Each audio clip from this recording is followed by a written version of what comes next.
എല്ലാവർക്കും നമസ്കാരം. ഇന്ന് എൻ്റെ ചെറിയൊരു യാത്രാ വിശേഷങ്ങളുമായിട്ടാണ് വന്നിട്ടുള്ളത്. ഒത്തിരി നാളുകൊണ്ട് ആഗ്രഹിക്കുന്നതാണ് കൊടൈക്കനാൽ പോകാനായിട്ട്. ഒത്തിരി പ്ലാനുകളൊക്കെ നടത്തി, പക്ഷെ ഒന്നും നമുക്ക് സക്സസ് ആക്കാൻ പറ്റിയില്ല. അവസാനം നമുക്ക് ഇപ്പോൾ ഒരു അവസരം വന്നിരിക്കുകയാണ്. പ്ലാൻ ചെയ്യാതെ തന്നെ നമ്മൾ പെട്ടെന്നെടുത്ത തീരുമാനമാണ് ഒന്ന് കൊടൈക്കനാൽ പോയി വരാം എന്ന്. ആദ്യമായിട്ടാണ് പോകുന്നത്. എല്ലാത്തിനും അതിൻ്റേതായ സമയമുണ്ട് ദാസ എന്ന് പറയുന്നത് പോലെയാണ് നമുക്ക് ആ സമയം ഇനി എത്തിയിരിക്കുകയാണ്. ഉച്ചയ്ക്കൊരു 2 മണിക്ക് ശേഷമാണ് നമ്മൾ യാത്ര തുടങ്ങിയത്.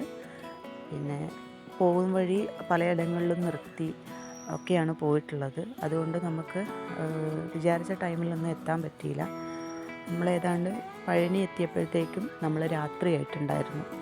അതുകൊണ്ട് നമ്മൾ ഒരു ദിവസം അവിടെ സ്റ്റേ ചെയ്തിട്ടാണ് പോയത്. മോർണിംഗിൽ നമ്മൾ പഴനിയിലേക്കൊക്കെ ഒന്ന് കയറി. ക്ഷേത്രത്തിനുള്ളിലേക്ക് കയറിയില്ല, ജസ്റ്റ് അവിടെ ഒന്ന് കയറി ഇറങ്ങി. നമ്മൾ പഴനിയും ഇതുവരെ വിസിറ്റ് ചെയ്യാത്തൊരു സ്ഥലമാണ്. കെട്ടിക്കിടക്കുന്ന വെള്ളം പോലെ നമ്മൾ വീട്ടിൽ തന്നെ ഇരിക്കുമ്പോൾ നമുക്ക് ഒരു മടുപ്പാണ് ലൈഫിനോട്. അത് ഇടയ്ക്ക് ഇങ്ങനെ ഒരു യാത്രയൊക്കെ കിട്ടുമ്പോൾ നമുക്കതൊരു റിലാക്സാണ്.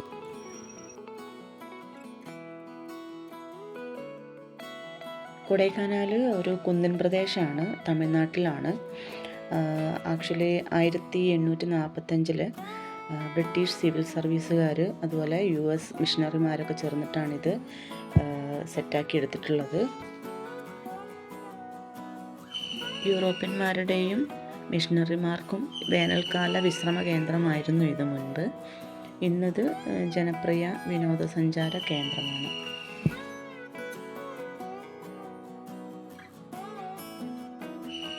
ആദ്യകാലത്ത് ദ്രാവിഡ വിഭാഗമായ പാലയാർ ഗോത്രമാണ് കൊടൈക്കനാൽ കുന്നുകളിലെ ആദ്യത്തെ നിവാസികൾ.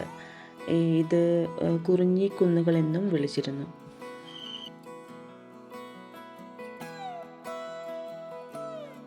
1863 കൊടൈ തടാകം നിർമ്മിച്ചത്.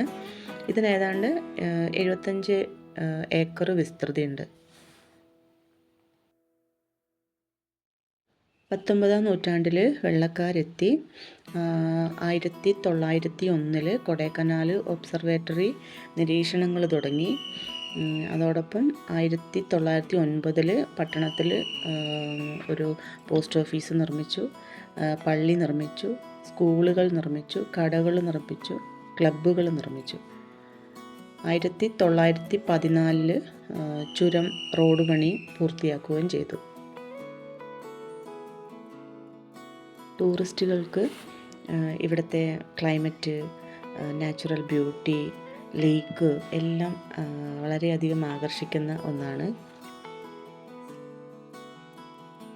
കൊടൈക്കനാൽ കുന്നുകളും മലകളും ഒക്കെ നിറഞ്ഞൊരു പ്രദേശമാണ്. അതുതന്നെയാണ് ഇതിൻ്റെ പ്രത്യേകത. ഹിൽ സ്റ്റേഷനാണ്.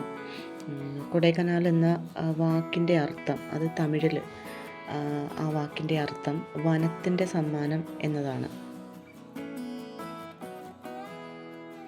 നമ്മൾ കൊടൈക്കനാൽ പട്ടണത്തിലേക്ക് എത്തിയിരിക്കുകയാണ്. ഇവിടുന്ന് നോക്കുമ്പോൾ മലകൾ പോലെ മല നിറയെ ബിൽഡിങ്സ് ഉള്ളതുപോലെയാണ് തോന്നുന്നത്.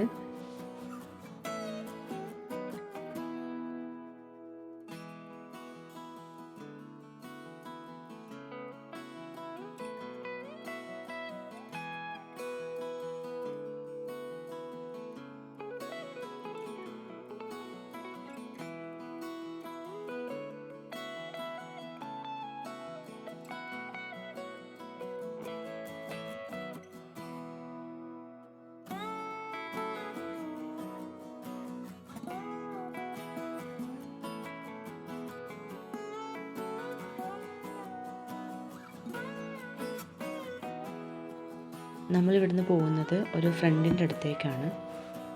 പല സ്ഥലങ്ങളിലും നിർത്തി റെസ്റ്റ് ചെയ്താണ് നമ്മൾ പോകുന്നത്.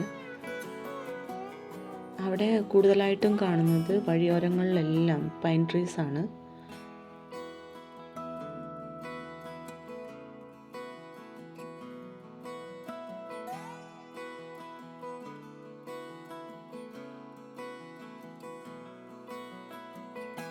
നമ്മളിപ്പോൾ ഒരു ഗ്രാമത്തിലാണ് എത്തിയിരിക്കുന്നത്. കൂക്കൽ എന്ന് പറയുന്നൊരു ഗ്രാമമാണ്. ദൂരെ നിന്ന് കാണാം ഒരുപാട് കൃഷി സ്ഥലങ്ങളും ഒരുപാട് വീടുകളും ബിൽഡിങ്സും ഒക്കെ ആയിട്ട് നിറഞ്ഞു നിൽക്കുന്ന ഒരു ഗ്രാമം.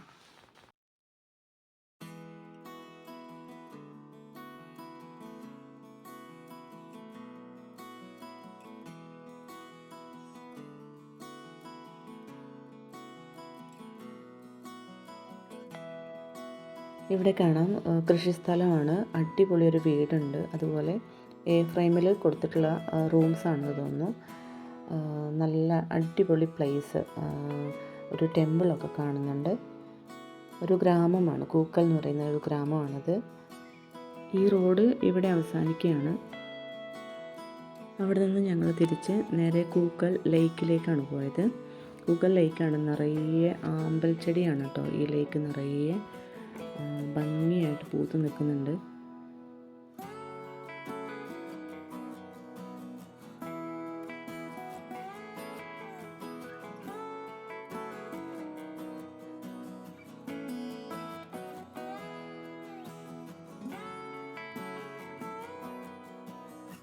നേരെ നമ്മൾ റിസോർട്ടിലേക്ക് പോയി. ഇവിടെ അവർ ട്രെയിൽ ചിലന്തി വല പോലെ അവർ നൂലുകൾ കൊണ്ട് നെയ്ത് ഇരിക്കാനൊക്കെ പറ്റിയൊരു സ്പോട്ടൊക്കെ ഉണ്ടാക്കിയിട്ടുണ്ട്. നമ്മൾ ഇന്നിവിടെ സ്റ്റേ ആണ്. പൊളി ലൊക്കേഷനാണ് കേട്ടോ. ഈവനിങ് ഒക്കെ ആയപ്പോഴത്തേക്കും മഞ്ഞ് മൂടി തുടങ്ങിയിട്ടുണ്ട്. കോട കയറി വരുമ്പോൾ ഉള്ള ആ തണുപ്പും ആ ഒരു ഫീല് എങ്ങനെയാണ് പറഞ്ഞറിയിക്കാൻ പറ്റുന്നില്ല. ആ ഒരു ഫീല്. നമ്മുടെ കുറച്ച് മലയാളി പയ്യന്മാരാണ് ഈ റിസോർട്ട് തുടങ്ങിയിട്ടുള്ളത്. ടെൻറ്റ് ഹോമാണ് അവർ പ്രൊവൈഡ് ചെയ്യുന്നത്. അതുപോലെ ട്രക്കിങ്ങും കൂട്ടത്തിൽ ഫുഡും ഒക്കെ നമുക്ക് അവർ തരുന്നുണ്ട്. കൂടുതൽ സൗകര്യങ്ങളൊക്കെ ആയി വരുന്നതേ ഉള്ളൂ. മോർണിംഗിലാണ് നമ്മൾ ട്രക്കിങ്ങിനൊക്കെ പോയത്. ബൈസണൊക്കെ വരുന്നൊരു ഏരിയ ആണെന്നാണ് പറഞ്ഞത്. അടിപൊളി സ്പോട്ടാണ് കേട്ടോ. അപ്പം നമ്മൾ എല്ലാം കഴിഞ്ഞ് ബ്രേക്ക്ഫാസ്റ്റൊക്കെ കഴിഞ്ഞ് നമ്മൾ അവിടുന്ന് തിരിച്ചു.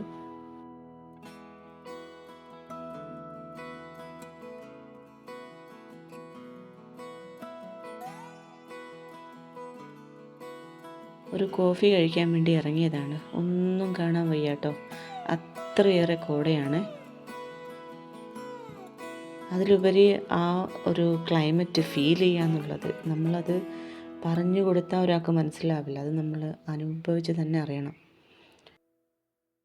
നമ്മളിപ്പോൾ യാത്ര പോകുന്ന സമയത്ത് നമ്മളോ അല്ലെങ്കിൽ നമ്മുടെ കൂടെയുള്ളവരോ ഇപ്പോൾ വീട്ടിലെത്താൻ വേണ്ടിയിട്ട് ടെൻഷനോടുകൂടി യാത്ര ചെയ്യുന്ന ആളുകളുണ്ട്. അപ്പം എപ്പോൾ എത്തും എത്ര സമയമായി, ഇതെന്താ വേഗം എത്താൻ പറ്റാത്തത് എന്നുള്ള ടെൻഷനോടെ യാത്ര ചെയ്യുന്ന ആളുകളുണ്ട്. നമ്മളായിക്കോട്ടെ, നമ്മുടെ കൂടെയുള്ളവരായിക്കോട്ടെ, നമ്മൾ ആ ഒരു മൈൻഡ് സെറ്റോടു കൂടി യാത്ര ചെയ്യുമ്പോൾ നമുക്ക് ഒരിക്കലും ആ യാത്ര എൻജോയ് ചെയ്യാൻ പറ്റില്ല. അതുകൊണ്ട് നമ്മുടെ വീടും എല്ലാം അവിടെ തന്നെ ഉണ്ടാവും. പോകുന്ന യാത്രകൾ ടെൻഷനില്ലാതെ എൻജോയ് ചെയ്ത് തിരിച്ചു വരിക. എല്ലാവരും പറയുന്നത് പോലെ ജീവിതം ഒന്നേ ഉള്ളൂ. നമുക്ക് വേണ്ടി ജീവിക്കാൻ നമ്മൾ മാത്രമേ ഉള്ളൂ.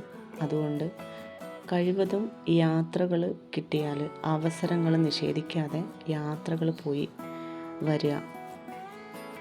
ഫാമിലി ഉണ്ടെങ്കിൽ ഫാമിലിയോടൊപ്പം തന്നെ യാത്രകൾ സെലിബ്രേറ്റ് ചെയ്യുക. Happy journey.